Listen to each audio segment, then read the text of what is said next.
नमस्कार विद्यार्थी मित्रांनो, घनाकृती ठोकळा डायस यावर कोणत्याही एक्झाममध्ये 1-2 क्वेश्चन विचारले जातात. तर यामध्ये बघा, जो डायस दिलेला असतो त्याचे 8 कोपरे असतात, 12 बाजू असतात आणि 6 पृष्ठ असतात आणि फाशाचे 2 प्रकार पडतात.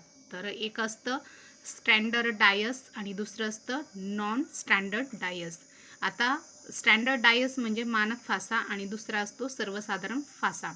आता मानक फासा म्हणजे काय किंवा स्टँडर्ड डायस म्हणजे काय, तर कोणत्याही 2 अंकाची बेरीज 7 नसेल तर त्या फाशाला मानक फासा असे म्हणतात.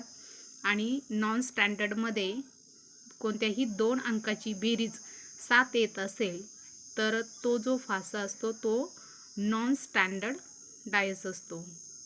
तर बघा, या ठिकाणी दिलेल्या इन शॉर्टमध्ये स्टँडर्ड डायसमध्ये 2 अंकाची बेरीज 7 नसेल तर फासा असतो स्टँडर्ड डायस म्हणजे मानक फासा.